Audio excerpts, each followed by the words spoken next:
Hi everybody, how are you doing? I hope all of you are doing okay. I keep getting a lot of different questions on my blog in the comments section, across the board. So I just decided that I will make a series of maybe, like short videos where I hopefully address these questions. And I'm just gonna try and keep it short and sweet. So um this happens, I guess, to most of us who are in the tarot world, or who are trying to get into it, and who are trying to become tarot card readers, or even just people who are enthusiastic about tarot. It's like people are like, oh, what is tarot? You meet someone, you tell them, oh, I read the cards, and they're like, what is it all about? So the tarot cards, I tell them, is that they're just cards with pictures on them, right? They follow a specific order, and these pictures have meaning because they're infused with a whole lot of symbolism. And so when we study to become a tarot card reader, we study about these images, we study what those symbols are all about, we understand a lot of other things that are associated with it, and then we do something which is called a tarot card reading. Now, I'm just going to refer to the book because I copied the definition that I've written in my book, which I think is pretty good. Shameless self promotion. So, a tarot card reading is a process of consulting with the tarot cards to gain insight on general or specific questions and situations. So, I think that's pretty common sense. In a reading, it's a process. You try to use the cards to gain more information, insight in situations and answers to questions that you've asked the cards. Pretty straightforward, right?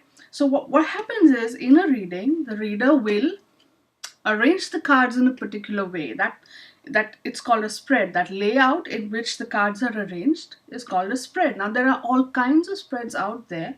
Or the reader, if he or she is an advanced reader, they might even make up a spread on the spot and answer your questions. Or sometimes they just pull out random cards. So it depends on the reader. This whole funda of tarot is it's very, very fluid. I think I like it. There are rules.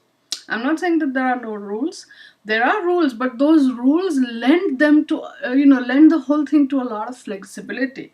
And because of this inherent flexibility, I think it conforms to a variety of belief systems, it conforms to a variety of thinking patterns, it conforms to a variety of even understanding, ways of understanding things. And especially those people who are very visually stimulated get very attracted to the cards. Why? Because obviously they have pictures on them, and pictures are the best things. Because the next question people often ask is, how does it work? And it is a little bit of a complicated answer, but let me just try to distill this. I hope I'm able to put an image on the screen somewhere so you can see. This is an image I kind of drew up. But the whole concept is that in our subconscious, all our memories, all our thoughts, all our feelings, and all the emotions associated with those memories, and also the sensory data, that is, your touch, your smell, your sight, your taste, sound, everything, all the other sensory data related to that, all your memories and the words and the images, everything, it's all stored in the subconscious, right?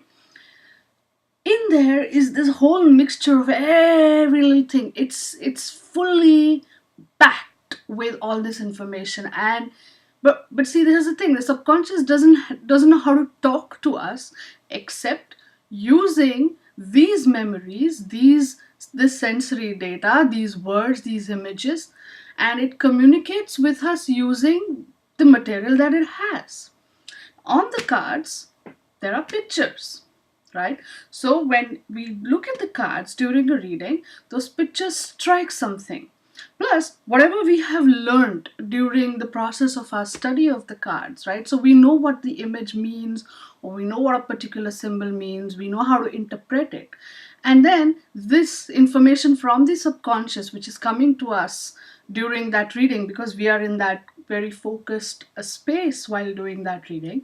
So the information, we are open to receiving this information, and then we have the cards, and all of this kind of mixes up together, and we are able to relate that information to the client very well. But then people are like, so how does it happen that the client or you picks up the exact same card that describes his or her situation in life? And there is a concept called synchronicity. Okay, I'm not going to confuse you with too much, but the thing is, all of us, whatever is going on in our lives, there's sort of like an energy or an aura, or like the energy waves around us are sort of reflecting it. We can't like see it with our naked eye all the time, but the energy waves around us sort of reflect what's going on in our lives, and we do get attracted to similar energy waves. The concept is that in this process of synchronicity, when we go for something like a tarot card reading, where it is a synchronous process, the cards are all mixed up, they're face down, and you've not even the reader knows which card is where. So you get attracted towards the card that sort of has that energy which is matching with whatever is going on in your life, and you end up pulling that card out, and then the reader lays it out in the layout or the spread which fits in with your question, or which is designed to maybe answer that specific question that you've asked him or her. And then the rest is just like it's there, right? Another thing that most people wonder about is that there are all kinds of decks out there, and that is true. There are, just like I said, it's a very fluid system. It mixes and matches very well with the variety of belief systems and thought processes and everything out there. So and people love good stories, good themes. So there are a number of different kinds of tarot decks out there based on all sorts of themes, right? I This is my favorite, the Universal Weight. I hope I'm holding it up right. This is my favorite deck. This one has a very general theme, I would say, like an everyday theme. This one was first, this is the Universal Weight. So this is the recolored version of a deck called the Rider Waite. Okay, and the Rider Waite was originally published in 1910, and we are here in what, 2016. So about more than 100 years later, this deck is still going strong. So yeah, think about that. Then maybe there are all sorts of decks, and now I just have about 2-3 decks here on my desk because it's pretty cluttered. There is this beautiful deck called the Wild Unknown, and it's all about the wild unknown. So the theme is mostly, I would say, the wild unknown.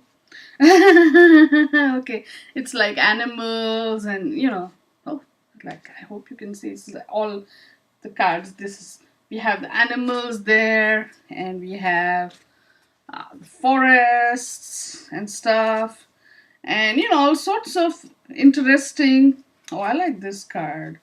Look, I like how this deck is made, and most decks have a lot of beautiful artwork. They have really, people have taken a lot of effort and time to make this.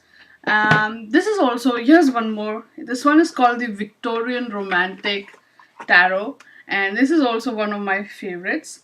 Okay, as you might have guessed, the time period is the Victorian time, Victorian age, and Victorian Romantic age, or whatever it is called. And sorry about that, the phone ringing. And so it's the Victorian Romantic age, and you have cards and scenes sort of from that age, and sort of depicting the different life, and all sorts of things that scenes which you could say are pretty common for that age, the dresses and so forth. Look at this. Oh, check this out.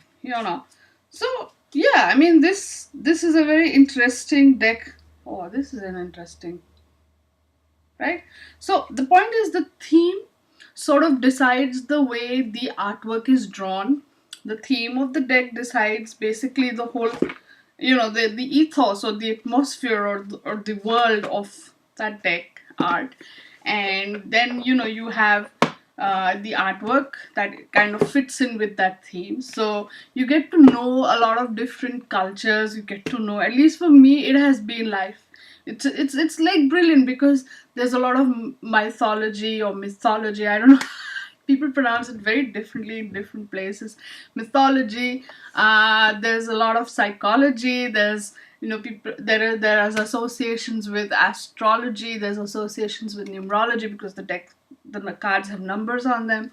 There's so many things that you can connect with it and learn with it. And in a reading, you never know, whatever you learn somewhere somehow it has struck some sort of connection, and it just comes, and it's beautiful. So that is what tarot is all about. And I love it. Obviously I love it. And yeah, so I know it is a pretty complicated answer to give, especially if you're like in a party and someone says, oh, what is tarot? But the short version is, these are cards with pictures on them, and there's a whole lot of symbolism and interpretation and intuition involved. And then we can look at different aspects of a person, his personality, and even the probable future, and so forth, and try to help the person steer his life in a better direction. How about that? It's a good answer to give, right? So because it's also true. So yeah, so this was my first short 12-minute video. Right. But it's a good start, right?